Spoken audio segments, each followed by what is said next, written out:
Right, guys, welcome to this week's NZX market update.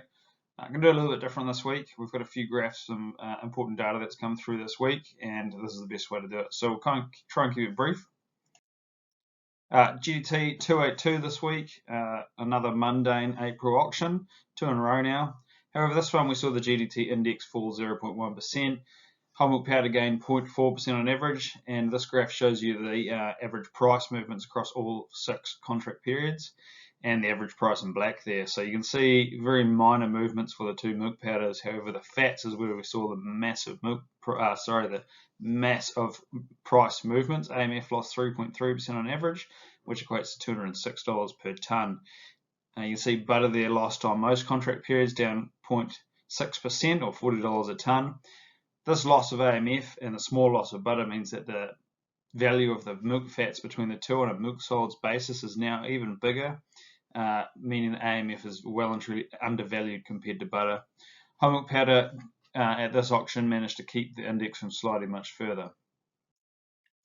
New Zealand milk price futures and our forecasts. So we revised our forecast on Thursday morning. Our forecast for the current season is $7.86, so it moved up 2 cents on the back of the GDT and the futures curves sort of correcting over the last 3 weeks. Milk price futures, top of the page there to confuse you. 21 sitting at $7.65, open interest at 10,073 lots, falling away. The September 22 contract sitting at $7.50, that's gained over the last week just a touch. Open interest sits at 6,231 lots. September 23 still very untraded at the moment, as you can see by the black line on the graph there, sitting at $6.80 with 205 lots traded. Obviously, we'll start to see these start trading up, these later 2 contracts, as we move through the next season. Chinese import data. Now, this is really exciting. March 2021 data for the month of March, surprisingly enough, out of China. So this is everything China has imported as a whole, not just Kiwi values. And this is really cool. We've been triggering this one for a little while. The import value and volume of liquid milk and cream into China. In the top graph there, you can see that the blue line is the total on the right side of the axis, and the left side is the tonnes of the bar chart there. And the orange is New Zealand and grey is Germany. Over time, Germany's had the bulk of this tonnage of liquid milk and cream into China. However, you can see there, New Zealand exporters are really jumping at it and have taken that title off Germany over the last 4 months. The cool thing here for New Zealanders here and New Zealand exports is the value of this liquid milk and cream, which is almost double that of German exports to China, as seen in the bottom graph, with the blue line following the same as total tonnage import.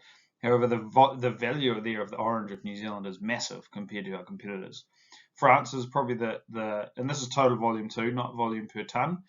France has definitely got the highest value of liquid milk or cream, but Kiwis, we're kicking goals there. We're doing a lot of value and a lot of volume.